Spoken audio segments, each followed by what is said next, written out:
Bismillahirrahmanirrahim. Assalamualaikum warahmatullahi wabarakatuh.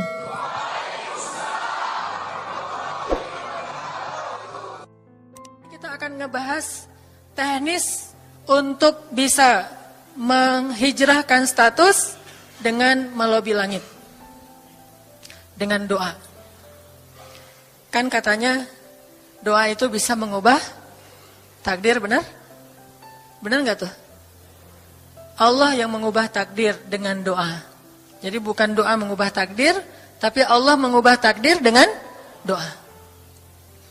Dan takdir itu bisa dirubah-rubah. Suka-suka Allah dong. Orang Allah yang nulis takdir, yamhullahu ma yasha'u wa yuthbit, kata Allah. Allah bisa menghapus apa yang Dia tulis dan bisa menetapkan. Jadi nggak usah pesimis, nggak usah putus asa dulu. Wah, kayaknya memang takdirnya nggak bisa, orang yang jahat kayak saya, yang pernah punya masa lalu yang kelam, nikah dengan akhwat yang hafizoh dari pesantren apa gitu. Kan kayaknya takdirnya nggak.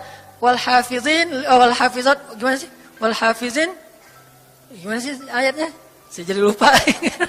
Orang yang soleh, orang yang menjaga diri dengan orang yang menjaga diri, orang yang soleh dengan orang yang soleh. At-thayyibin lit-thayyibat, maaf. At-thayyibin lit-thayyibat. Orang yang baik ketemu orang yang baik. Tapi kan saya mah orangnya udah keburu nggak baik duluan. Sekarang lagi belajar jadi orang baik tapi belum baik-baik amat. Sedangkan dia mah udah terpelihara dari dulu. Kayaknya kita mah nggak sekufu, nggak selevel, beda dunia. Yang satu dunia putih, satu dunia hitam. Ini gimana nih nggak ketemu nih? Takdirnya mungkin kita emang nggak layak untuk dia. Tetapi dengan doa Allah Subhanahu Wa Taala berkuasa untuk mengganti takdir. Makanya malam ini kita akan belajar tentang bagaimana menggunakan jalur langit untuk bisa mendapatkan hajat kita. Baik menikah, dapat kerjaan, punya anak, dan keajaiban-keajaiban lain yang bisa kita dapatkan kalau kita tahu cara menggunakan jalur langit. Sebelum kita masuk materi itu, yuk kita tilawah bareng-bareng ayat yang standar lah tentang doa. Udah pada tahu kan? Silakan dibuka. Ayat apa? Surat Al-Baqarah ayat 186. Itu standar banget kalau bab doa. Surat Al-Baqarah ayat 186.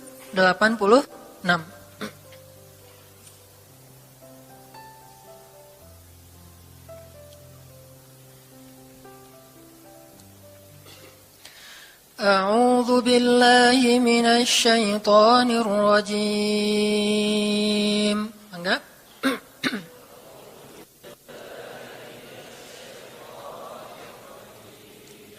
Bismillahirrahmanirrahim.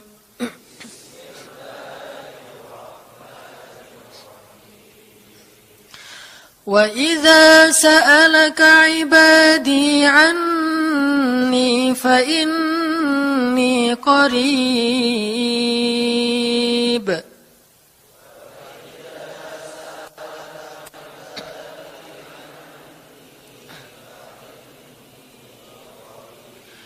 Ujibu da'watad da'i idza da'an.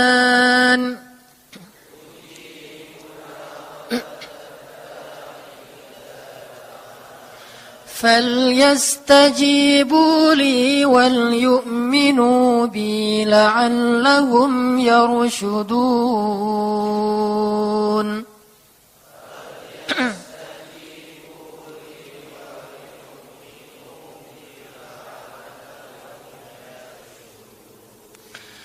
Dan apabila hamba-hambaku bertanya kepadamu tentang aku, maka jawablah bahwasanya aku dekat. Aku mengabulkan permohonan orang-orang yang berdoa kepadaku apabila dia memohon kepadaku. Maka hendaklah mereka memenuhi segala seruanku dan hendaklah mereka beriman kepadaku agar mereka selalu berada dalam kebenaran. Shadaqallahul azim. Teman-teman yang dirahmati Allah Subhanahu wa taala, ayat ini adalah ayat kalau kita kasih judul ayat ini tuh janji Allah kepada orang yang berdoa. Janji Allah kepada orang yang berdoa. Makanya doa itu benar-benar senjata orang mukmin. melebihi senjata apapun yang dimiliki oleh seseorang. Paling dahsyat itu kalau punya doa. Jadi kalau orang yakin kepada Allah, maka dan keyakinan dia kepada Allah lebih besar daripada keyakinan dia kepada apapun, maka selama dia masih bisa berdoa kepada Allah, dia tenang. Ada masalah dikit, oh ilahi. Ada masalah dikit, ilahi. Ada masalah dikit, Rabbi. Terus saja. Ada masalah sepele apapun, minta ke Allah. Ada masalah apapun, minta ke Allah. Dan kata Nabi, janganlah kalian menjadi lemah dalam berdoa. Karena sesungguhnya tidak akan binasa seseorang selama dia masih berdoa kepada Allah. Itu hadis Nabi. Dari Aisyah. Janganlah kalian menjadi lemah dalam berdoa. Artinya jadi pundung, jadi putus asa dalam berdoa. Karena tidak akan binasa seseorang selama dia masih berdoa kepada Allah Subhanahu wa Ta'ala. Jadi kalau kita masih terus mengharap dan meminta kepada Allah, kita nggak akan binasa. Kita nggak akan kalah. Kita nggak akan rugi. Dan kata para ulama, segala sesuatu di dunia ini akan pergi dan tidak kembali. Ini clue penting nih, bisa dicatat. Segala sesuatu di dunia ini akan pergi dan tidak akan kembali kecuali doa. Dia pergi dan dia pasti akan kembali. Segala sesuatu kalau udah pergi di dunia ini nggak akan kembali lagi. Kalau pergi di sini maksudnya pergi kepada Allah. Tapi kalau doa pergi ke Allah, dia pasti akan balik lagi kepada yang meminta. Satu-satunya yang pergi ke Allah dan kembali di dunia ini hanyalah doa. Makanya ayat ini kalau kita kasih judul adalah janji Allah kepada hambanya yang berdoa. Allah berjanji, apa kata Allah? Inni qaribun. Aku itu dekat. Maksudnya nggak mungkin aku nggak dengar doa kalian. Begitu kita berdoa, kita pikir, Allah dengar nggak ya? Jangan-jangan kok doa saya belum diijabah, kayaknya Allah nggak dengar yang kemarin, saya harus keraskan lagi suara saya. Nggak, ini qarib. Arti ini qarib, aku itu dengar banget apa yang kamu ucapkan. Nggak usah diucapkan, di dalam hati aja Allah udah dengar.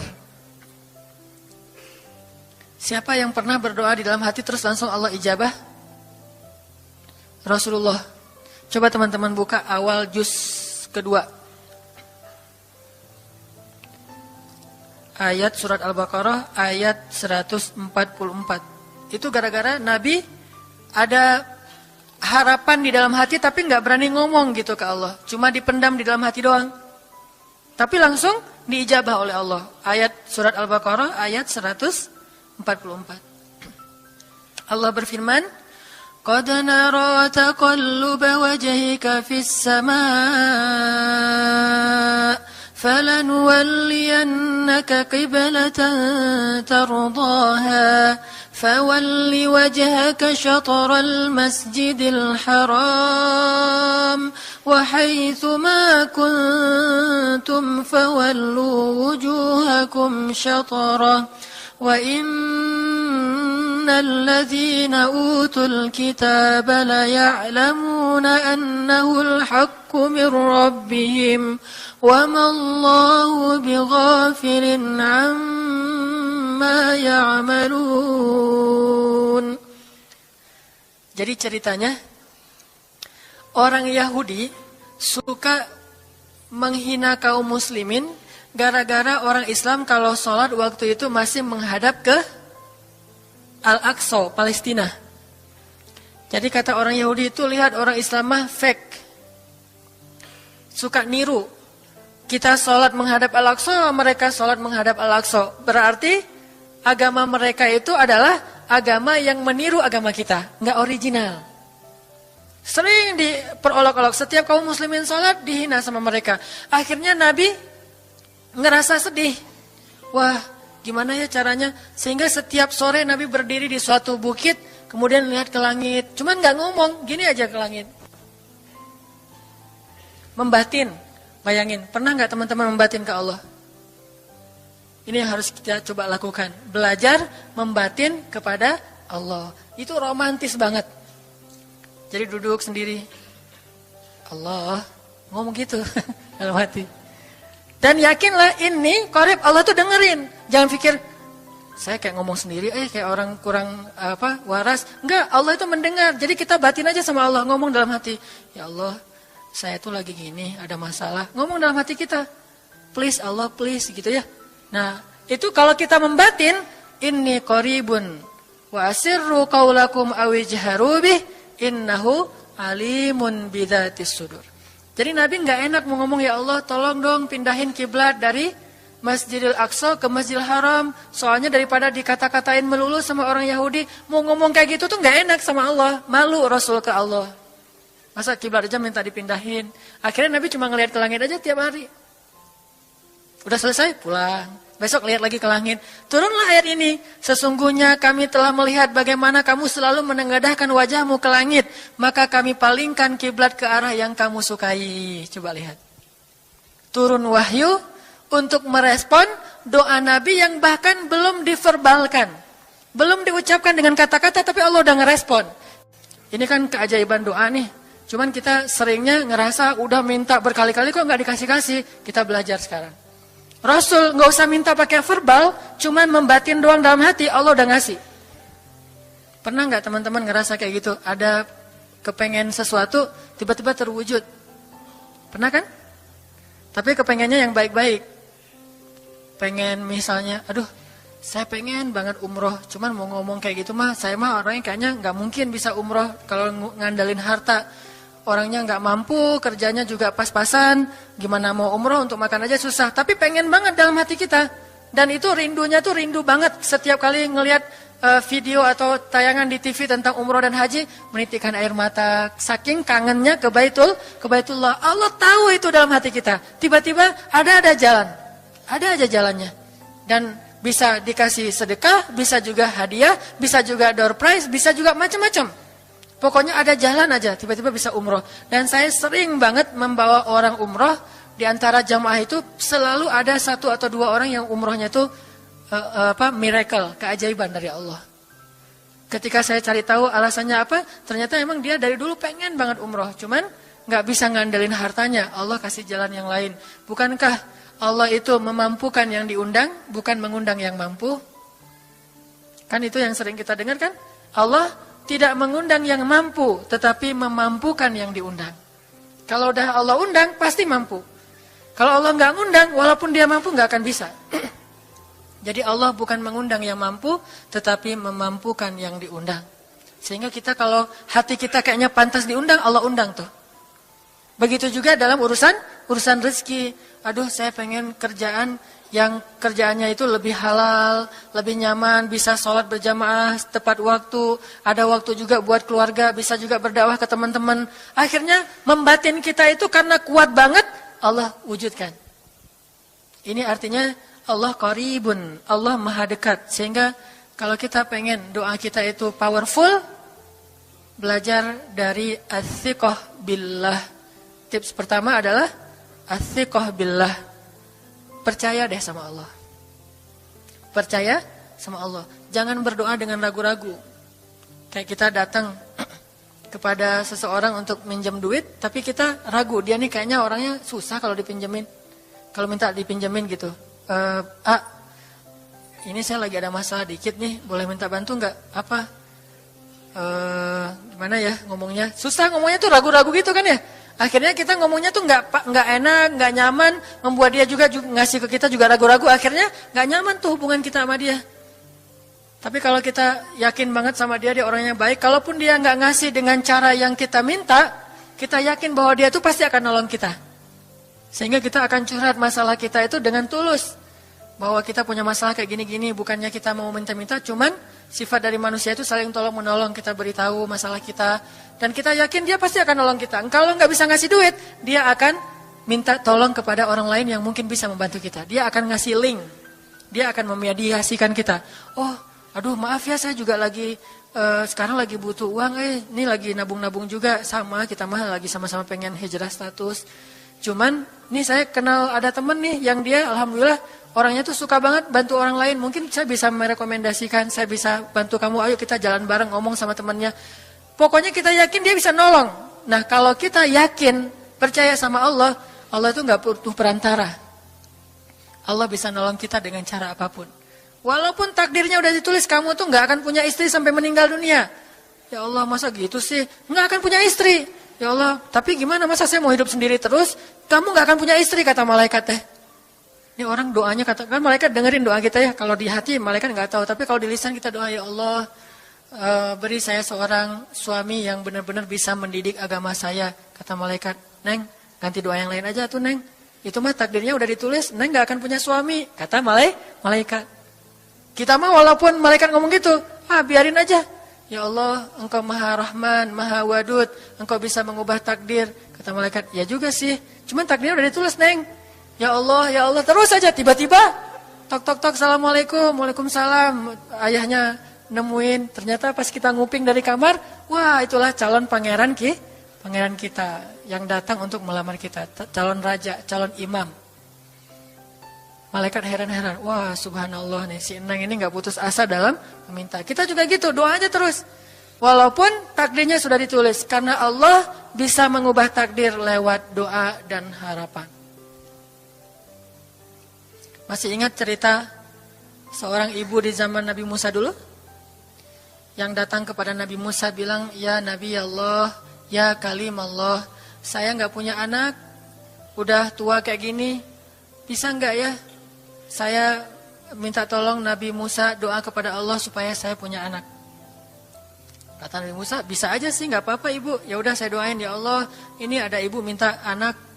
Kata Allah, ya Musa bilang ke dia gak akan punya anak, itu sudah takdirnya.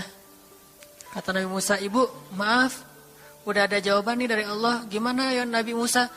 Allah bilang takdir ibu gak akan punya anak. Oh gitu ya, ya udah deh pulang. Sampai di rumah, ya Rahim, ya Rahim.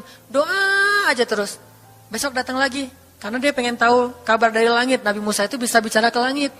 Ya Nabi Allah, saya mau tahu nih, kira-kira Allah sudah memperkenalkan belum ya permintaan saya? Permintaan apa? Pengen punya anak. Tapi kan kemarin udah, kata Allah takdirnya gak akan punya anak. Ya coba aja dulu sekali lagi, siapa tahu sudah mau. Sekarang Allah memperkenankan. Wah ini benar-benar dia husnuzan sama Allah. Siqah, percaya sama Allah. Gak percaya kepada yang lain, percaya sama Allah aja. Nabi Musa karena udah terus aja direngekin minta gitu. Nabi Musa bilang, ya Allah, ini ada ibu yang kemarin, gimana dong ya Allah? Kata Nabi Musa, kata Allah, ya Musa, takdirnya dia gak akan punya anak. Bilang sama dia, ibu, udah terima aja takdir ibu gak akan punya anak. Oh iya, pulang lagi. Ya Rahim, terus aja sepanjang malam, sepanjang hari doa. Berhari-hari datang lagi kepada Nabi Musa. Ya Nabi Allah, udah berubah belum? Udah mau belum Allah ngasih saya anak? Kan udah kemarin takdirnya, tapi coba lagi, sekali lagi aja. Nabi Musa minta lagi ke Allah, kata Allah masih yang sama, pulang lagi. Gak datang-datang lagi ke Nabi Musa. Setelah beberapa bulan, datang-datang bawa bayi. Assalamualaikum. Udah semangat sekarang. Beda gitu ya. Kalau dulu Assalamualaikum. Melas gitu ya. Sekarang Assalamualaikum. Nabi Musa. Kata ibu, ibu yang kemarin? Ya itu siapa? Anak saya. Anak ibu? Anak kandung maksudnya? Bukan nyuri. Nggak, anak kandung saya ini Nabi Musa. Wah, Nabi Musa nggak wah sih, subhanallah kalau Nabi Musa. Kalau saya mah wah gitu ya. Kalau Nabi Musa, Masya Allah. Nabi Musa tanya ke Allah, ya Allah, itu ibu yang kemarin katanya takdir nggak akan punya anak, kok bisa punya anak? Ceritanya gimana Allah?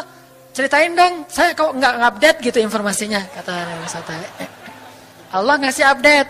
Kata Allah, Musa, setiap kali aku bilang dia nggak akan punya anak, dia terus berdoa dengan menyebut Ya Rahim, Ya Rahim. Allah itu kan senang banget dipuji, dan Allah lebih berhak untuk dipuji. Kalau kita senang dipuji nggak baik, kalau Allah senang dipuji, emang punya hak untuk dipuji kan? Allah senang dipuji. Dia bilang Ya Rahim, kamu bilang gak akan punya anak, dia bilang Ya Rahim, terus saja berharap. Wahai Musa, sesungguhnya rahmatku mendahului takdir. Rahmatku mendahului takdir. Akhirnya dengan sifat Rahim, Allah mengubah takdir ibu ini. Walaupun secara ilmiah gak mungkin punya anak karena sudah menopause. Tetapi Allah yang memiliki kekuasaan atas segala sesuatu. Nah, tips pertama adalah kalau kita pengen doanya powerful, melahirkan mukjizat dan keajaiban, adalah as-siqah billah, harus percaya sama Allah. Pertama, percaya bahwa Allah Subhanahu wa taala itu Maha Kuasa mengubah apapun yang Dia kehendaki. Apa yang Allah ingin, Masya Allah kan pasti terjadi. Wa man lam yasha lam yakun. Kalau Allah nggak pengen, nggak akan terjadi. Jangan suuzon sama Allah terus bilang, nggak enak banyak minta, amal saya sedikit, mending saya beramal aja nggak usah banyak minta. Jangan memperlakukan Allah seperti kita memperlakukan makhluk. orang kalau kita banyak minta, dia akan kesulitan. Lama-lama dia akan merasa terganggu. Tapi Allah kalau nggak diminta, dia marah. Manusia kalau kita minta banyak-banyak, dia marah. Allah kalau kita nggak minta, dia malah marah. Masya Allah ya, luar biasa. Allah tuh senang banget kalau hambanya meminta. Sehingga di antara hamba yang paling Allah cintai, di antara hamba-hambanya, hamba yang paling banyak menengadahkan wajah dan telapak tangannya. Ilahi, ilahi. Minta sama Allah, Allah tuh suka banget diminta. Orang yang suka meminta itu bahasa Arabnya awwahun. Inna Ibrahim la'awwahun halim. Ibrahim itu hamba yang awwahun halimun. Awwah, halim. Halim itu artinya menahan amarah. Awwah, da'a. Da'a artinya banyak berdoa. Kalau da' itu berdoa. Kalau da'a senang banget doa. Ada masalah dikit, ilahi, Rabbi, ngadu aja ke Allah, manja gitu. Dan Allah tuh senang banget dengan hamba yang kayak gitu. Sehingga sampai Nabi mengatakan, mintalah kepada Allah walaupun cuman garam. Garam aja minta ke Allah. Sepele banget masalah kita. Ya Allah, mudah-mudahan nanti nggak macet ya. Minta sama Allah. Kok macet ya Allah? Ya biar kita sabar. Udah tahu jam macet berangkatnya telat gitu ya. Jangan salahin Allah. Tapi minta, bilang, biasakan kita tuh komunikasi sama Allah dengan manja. Ya Allah, mudah-mudahan saya bisa jawab ujiannya. Udah belajar sih ya Allah, cuma nggak tahu kan semuanya di tanganmu. Minta ke Allah. Bismillahirrahmanirrahim. Makan ya Allah, ini rezeki darimu. Makasih ya, makan. Kalau bahasa lainnya makasih, alhamdulillah. Alhamdulillahilladzi at'amani hadza wa razaqanihi min ghairi haulin minni wala quwwah. Hafal tuh? Kalau enggak hafal, udah aja bismillah lah. Alhamdulillah gitu. Bismillah ya Allah, Masya Allah ini rezeki darimu. Udah selesai makan, udah sendawa gitu. Alhamdulillah, Allah baik banget. Ngomong sama Allah, sering-sering komunikasi sama Allah. Dan Allah itu wa huwa ma'akum aina ma kuntum. Dia bersama kalian dimanapun kalian berada. Bersama ya, bukan ada. Kalau ada itu beda. Allah di mana-mana itu beda. Tapi Allah bersama kalian itu artinya Allah melihat, Allah mendengar, Allah menyaksikan, Allah mencatat, Allah maha menilai bersama kita. Kalau ada, dia bertempat. Sehingga nanti kalau ada anak bilang, "Mah, Allah di mana?" Allah ada di mana-mana, Dek. Ntar dia malah karena cerdas, kalau gitu di WC juga ada, kan nggak boleh kan? Ini jawaban yang keliru, kurang filsafat.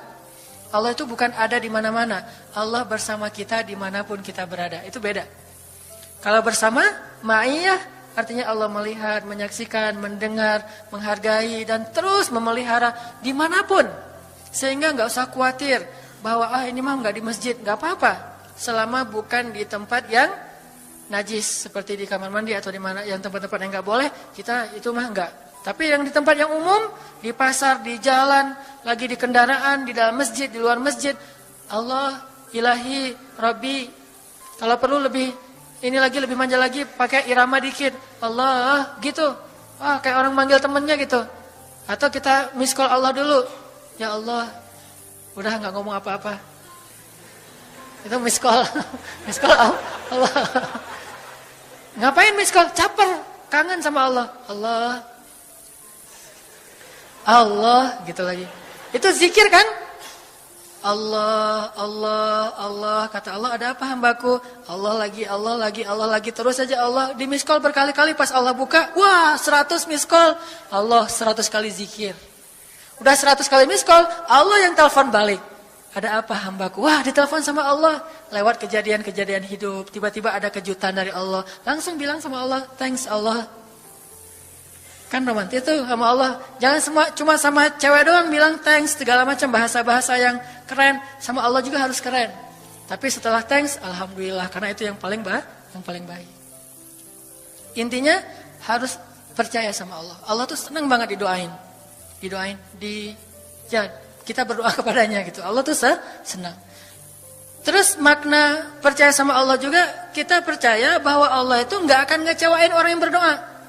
Ujibu da'watad da'i idza da'an. Aku pasti mengijabah doa hamba-hamba yang berdoa kepadaku. Enggak usah khawatir, pasti diijabah. Tapi kok masih belum aja Ustaz? Nah, kita harus belajar apa itu makna diijabah. Jangan-jangan Allah udah mengijabah, kita enggak ngerti.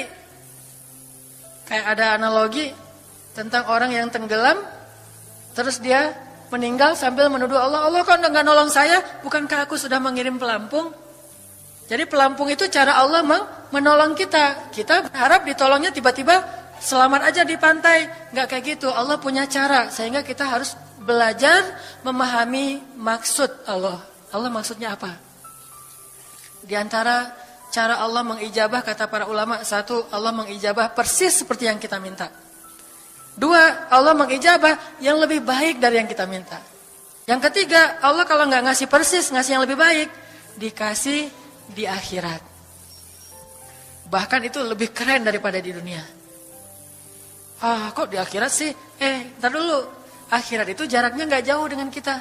Cuma 60 tahun. 60 tahun tuh cepat banget loh. Sekarang rata-rata usianya berapa? Bahaya kalau nanya usia. Kalau saya udah setengah, udah 30-an tahun. Teman-teman pasti masih 17 ya. Angkat tangan yang 17. Nggak ada, di bawah 20 tahun, di bawah 20 tahun. Yang di atas 40. Gue nggak berani ngangkat tangan, ada sih. Artinya waktu 60 tahun itu nggak lama, sebentar doang. Jadi analoginya gini, kita lagi kuliah, pengen nikah. Terus kita naksir sama seorang cewek cantik banget. Dan saking cantiknya sampai kita cuma bisa bermimpi. Wah, saking cantiknya kayaknya nggak mungkin banget buat kita. Tiba-tiba ayahnya bilang, "Dek, kamu senang sama anak saya?" "Yang mana, Pak?" Masih nanya yang mana? Takutnya yang tadi kebalik. Ini yang lagi yang lagi kuliah yang namanya si Fulanah misalnya.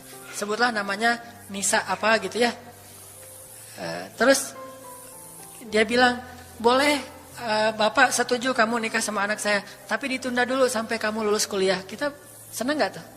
Sampai lulus kuliah, nggak apa-apa. Masa kita bilang, "Nggak mau Pak, kalau lulus kuliah mending nggak usah deh, saya mau yang sekarang."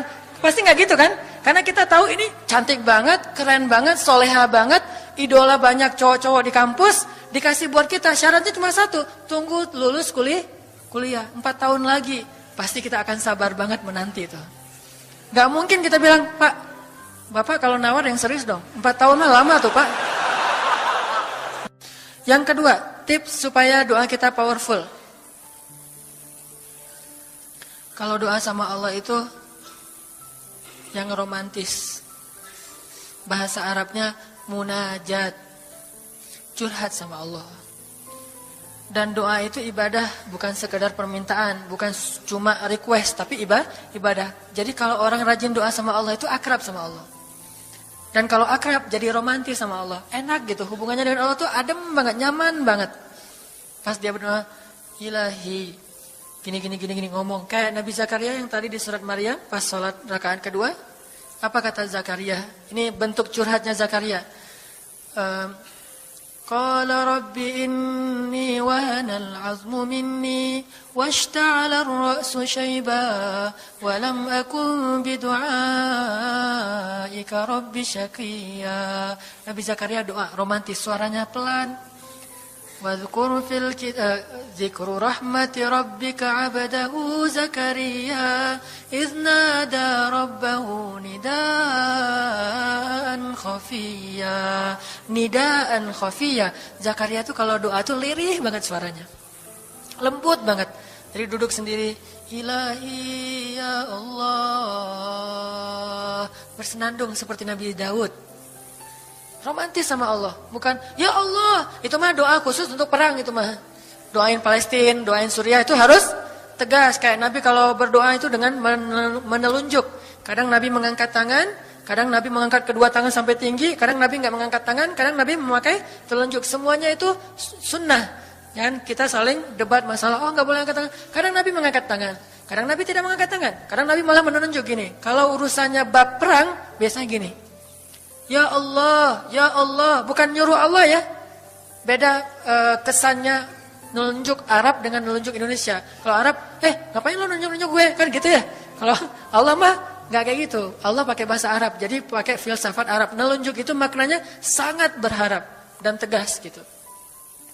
Jadi kita doa pelan, Ya Ilahi, إني وهن العظم مني واشتعل الرأس شيبا ولم أكن بدعائك رب شقيا. Ya Allah, tulang saya udah lemah, rambut saya sudah beruban semuanya, tidak ada satu helai pun yang hitam. Tapi saya belum pernah berputus asa dari berdoa kepadamu ya Allah. Ini namanya curhat.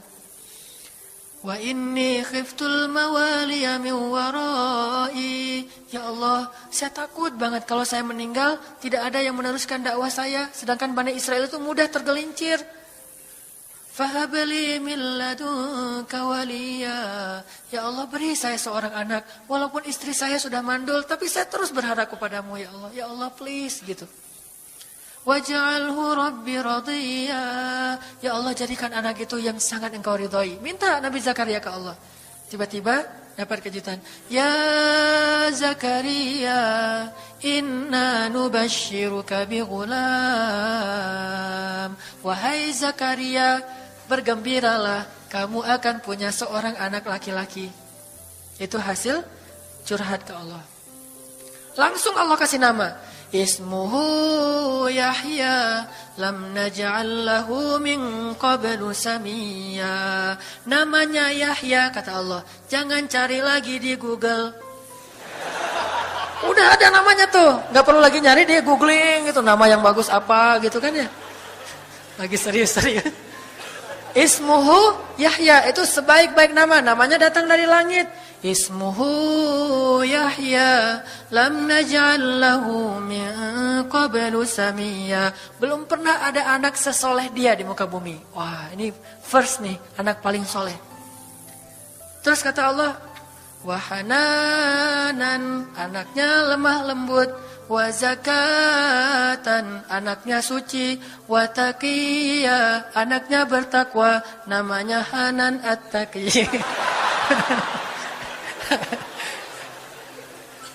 Itu mah doa ya, bukan GR. Karena saya juga belum bertakwa. Hanya Allah yang tahu siapa yang paling bertakwa. Terus apalagi sifatnya? Wa barram biwalidayhi, anaknya sangat berbakti kepada orang tua. Allah kasih spesifikasi anak yang Allah pengen ngasih ke Zakaria. Itu luar biasa sifat-sifatnya. Wa barran biwalidayhi, enggak pernah nyakitin orang tua. Walam yakun jabbaran 'asiyya, enggak pernah berlaku kasar, tidak pernah bermaksiat, enggak pernah berdosa tuh Yahya. Wassalam, Allah menjaga dia.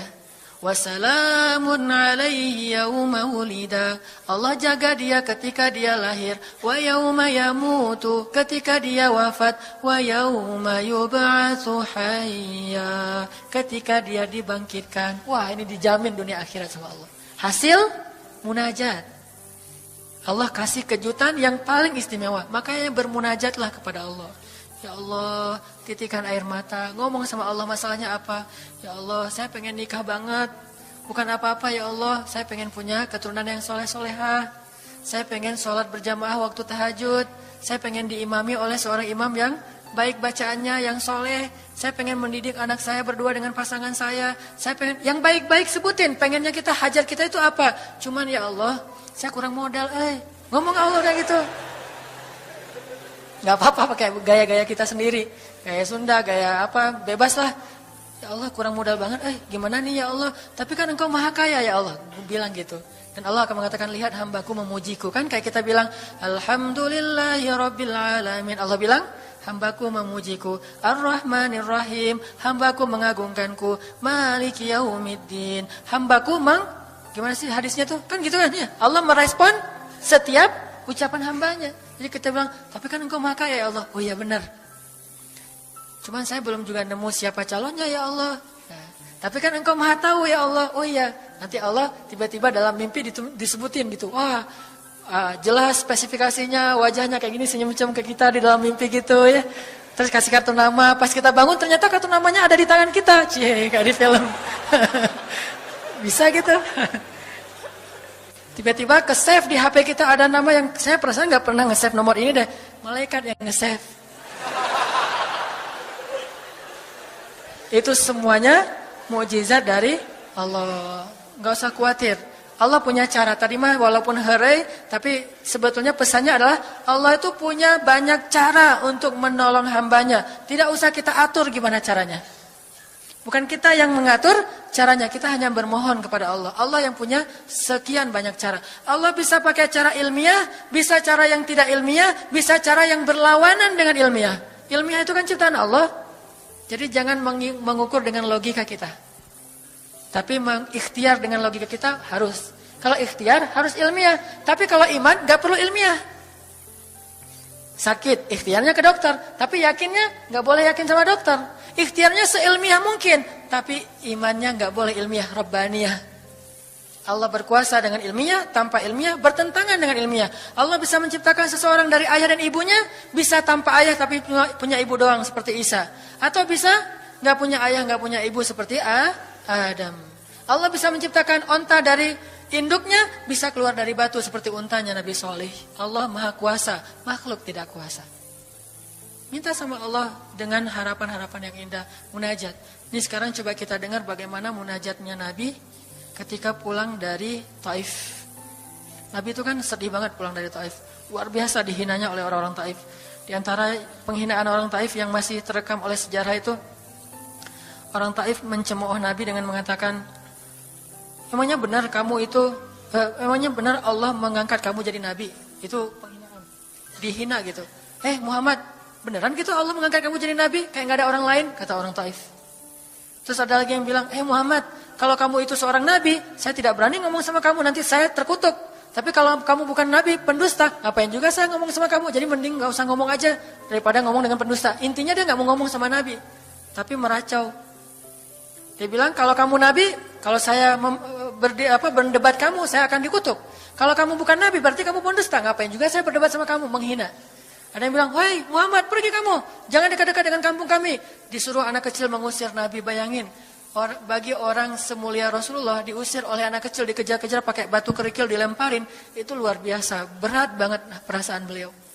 Sama anak kecil, sama perempuan, sama budak-budak. Yang laki-lakinya tuh hanya bersorak di belakang. Perempuannya, bagi orang Arab, dihina oleh perempuan. Itu luar biasa penghinaannya.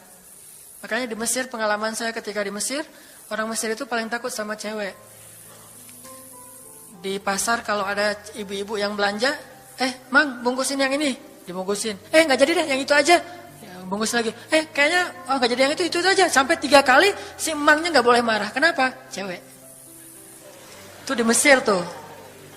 Kalau di kita, wah udah habis itu. Gak usah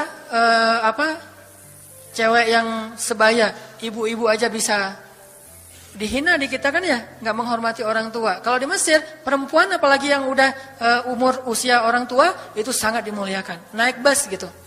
Ada ibu-ibu orang Mesir kan gede-gede tuh. Naik bus, dia naik bus aja, naik damri gitu susah. Akhirnya barang-barangnya pada diambil sama orang-orang di dalam, dia naik sendiri. Bismillah, Masya Allah, gitu-gitu orang Mesir teh kalau naik damri. Pas sudah di atas, semua orang berdiri mempersilahkan dia pilih tempat duduk yang mana. Itu budaya yang mungkin di Singapura juga pas saya ke Singapura kayak gitu. Tapi kok di Indonesia agak-agak jarang nih. Sering ada laki-laki muda duduk di halte atau di mana tempat-tempat umum. Sementara di sebelahnya ada ibu-ibu yang gendong anaknya. Tapi nggak ada tempat duduk. Di mana rasa malu dan rasa penghargaan terhadap perempuan. Makanya kalau sampai seorang ribut dengan perempuan di tempat umum. Itu di Mesir aib banget.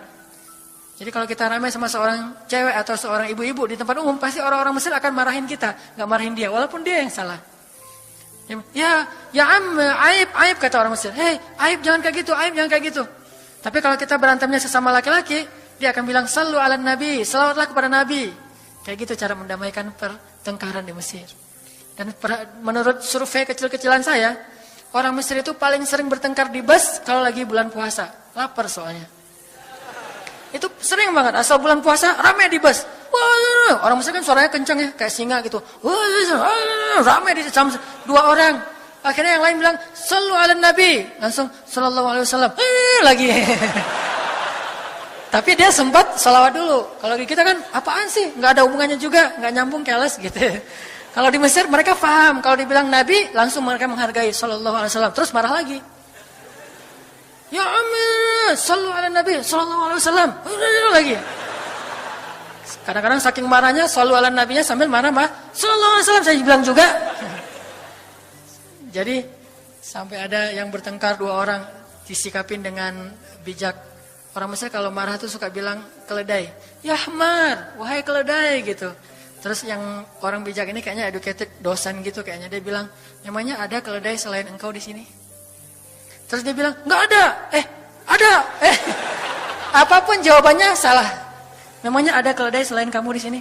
Kalau dia bilang nggak ada, berarti emang kamu sendiri. Kalau dia bilang ada, berarti kamu juga keledai. Cerdas ya, luar biasa nih di Mesir. Saya dapat banyak luar biasa pengalaman. Intinya apa? Perempuan yang mengusir Nabi di Taif, perempuan, anak-anak, budak. Coba, gimana perasaan Nabi? Itu benar-benar nelangsa banget, sedih banget. Begitu turun dari Taif, Nabi SAW kemudian istirahat, habis dikejar-kejar dari pagi sampai sore di kebun kurma. Nabi lagi istirahat, terus Nabi berdoa. Nih doanya saya bacain ya. Wahai Robku,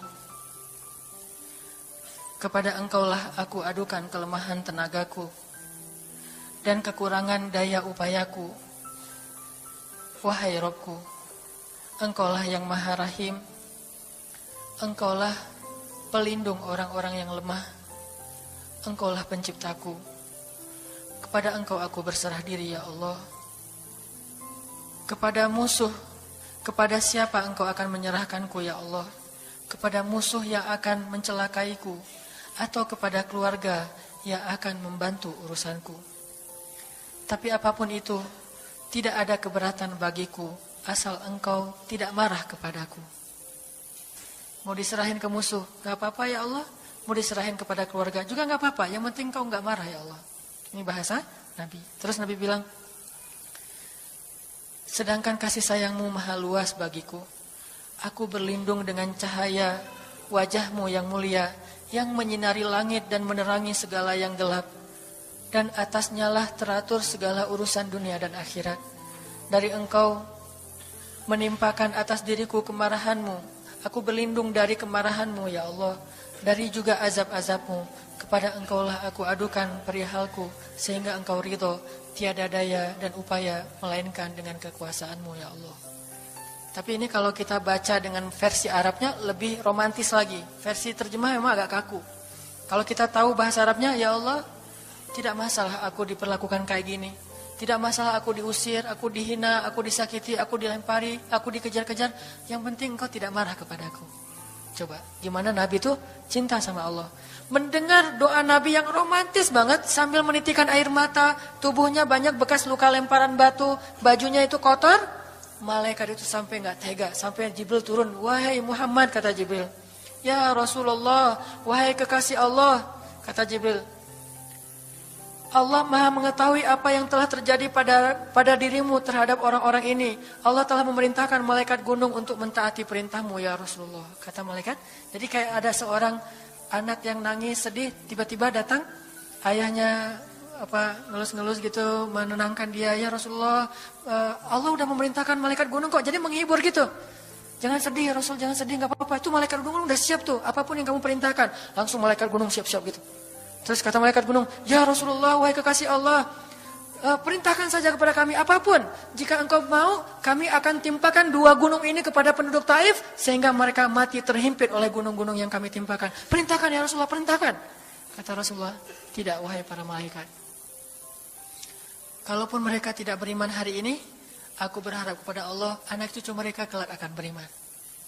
Nabi gak sakit hati kepada orang Taif. Dan Nabi juga tidak marah kepada Allah ketika beliau diperlakukan oleh hamba-hamba Allah kayak gitu. Tetapi yang penting Allah jangan marah sama saya ya. Kalau bahasa kita mah, ya Allah maaf ya saya jadi kayak gini nih. Tapi Allah gak marah kan? Gitu banget tuh sama Allah coba. Dia udah habis-habisan, kemudian belum berhasil dakwahnya, masih takut sama Allah. Kayak kita ngedakwahin teman kita, terus kita dicela sama teman kita, dimusuhi oleh teman kita gak marah sama dia, gak marah sama Allah. Gak bilang, Allah itu sih susah ya dakwah.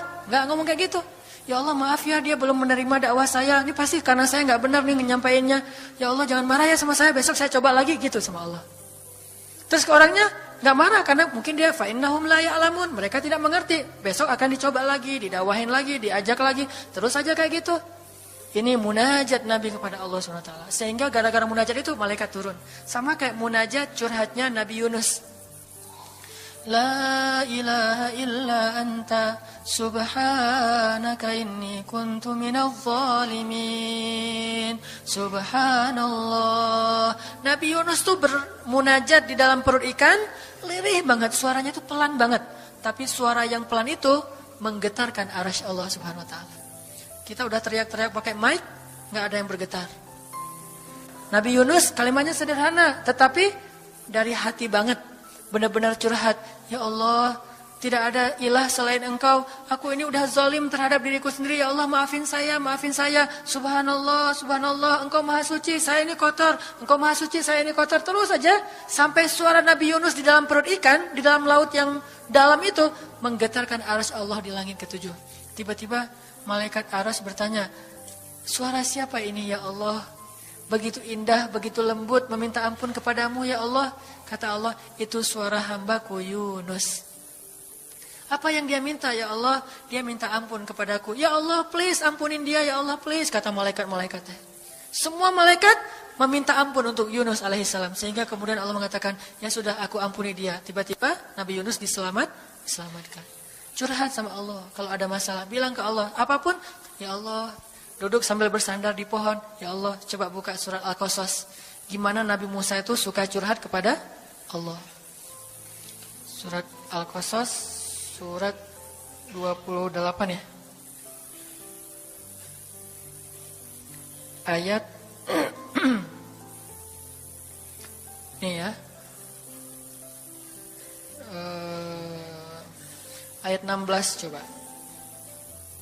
Ketika Nabi Musa enggak sengaja bunuh orang Kipti, Egyptian. Rabbi, inni zalamtu nafsi, faghfirli ya Rabbi. Ya Rabbi, saya tuh udah zalim, maafin saya ya Allah, ampuni saya. Ada masalah dikit, ngomong ke Allah. Habis ada kesalahan, ngomong ke Allah. Terus dia bilang lagi, Rabbi ayat 17, bima an'amta alayya falan akuna zahiran lil mujrimin. Ya Allah, janganlah engkau jadikan aku termasuk orang-orang yang berdurhaka atau berbuat dosa. Udah. Terus ada masalah lagi. Nabi Musa diusir dari Mesir, dikejar-kejar sama tentara Firaun di ayat 21. Apa kata Musa? Rabbi, najjini minal qaumiz zalimin. Ya Rabbi, selamatkan saya dari orang-orang yang zalim. Ngomong lagi ke Allah. Udah Nabi Musa pergi sekarang. Kemana perginya? Dari Mesir ke Yordania, Madian kalau bahasa dulu. Pergi tuh. Begitu pergi ke Madian, bilang lagi ke ayat 22.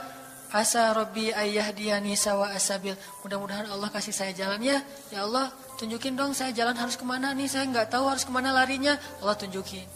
Jalan sampai ke Madian. Begitu udah selesai adegan menolong dua orang perempuan yang sedang memberi minuman ternak. Nabi Musa capek kan? Udah seharian jalan. Kemudian kurang makanan. Sendiri nggak jelas negeri yang beliau tuju. Akhirnya beliau bersandar di sebuah pohon.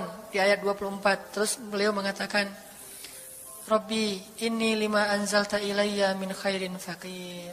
Ya Allah, saya butuh banget kebaikan darimu ya Allah. Saya sekarang lapar, saya haus, saya nggak punya tempat tinggal. Saya sangat butuh kepada kebaikan darimu. Bilang ke Allah, tiba-tiba habis doa kayak gitu, datanglah cewek itu dengan malu-malu kan. Ayat berikutnya, ternyata cewek itu adalah bakal jadi istri Musa. Jadi kalau ada apa-apa bilang ke Allah. Gak sengaja ngelihat Instagram, oh ada yang cantik, Rabbi, yang ini nih, yang saya gak sengaja gitu. Tapi jangan dikepoin ya, dan jangan terlalu lama ngelihatnya, sekilas saja. Atau minimal kalau nggak yang ini, yang kayak gini ya Allah, ya Allah, gitu. Ngomong nanti ketika selesai sholat, makanya banyak-banyak doa sama Allah. Dan yang romantis, yang lembut, banyak-banyak berzikir. Jadi sebelum doa itu tasbih dulu. Tasbihnya dengan bahasa yang kita nyaman. Subhanallah, subhanallah boleh. Atau dinyanyikan juga nggak masalah dengan suara yang baik. Bukankah Nabi menyuruh kita menghiasi Al-Quran itu dengan suara kita? Dan diantara isi Al-Quran adalah zikir. Kita bisa bilang Subhanallah, Subhanallah, Subhanallah. Coba kayak gitu malam hari sendiri. Pasti orang yang lewat dekat rumah kita bakalan lari gitu ya, dikirain ada soal. Malam hari zikir di kos-kosan gitu, pada teman-teman pada kabur semuanya.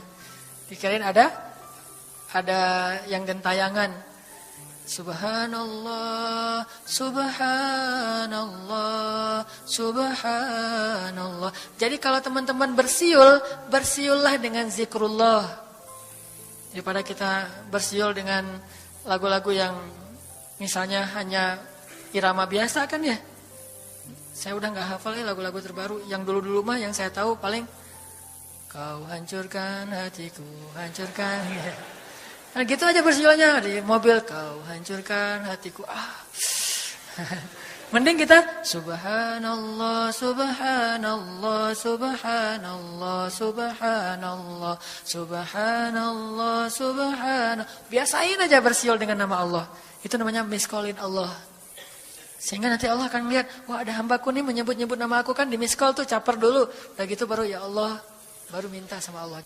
Kalau kita mau munajat, mau romantis, mau curhat sama Allah, sebut nama Allah, agungkan kebesaran Allah, berselawat kepada kekasih Allah, yaitu Rasulullah Sallallahu Alaihi Sayyidina Muhammad. Mau pakai Sayyidina mangga, enggak pakai Sayyidina mangga. Yang penting jangan ribut bab Sayyidinanya. Mau doa aja, enggak ada tuh Sayyidina, ramai kan? Enggak ini berdoa ada, jadi debat kan ya? Komen, udah aja enggak masalah. Mau pakai Sayyidina mangga, enggak pakai Sayyidina juga, enggak masalah. Tergantung mazhab. Ada yang nyaman harus pakai Sayyidina karena saya cinta sama Rasulullah. Ada yang nyaman saya justru karena cinta sama Rasulullah, gak mau nambah-nambah kayak gimana Nabi mengucapkan aja, mangga.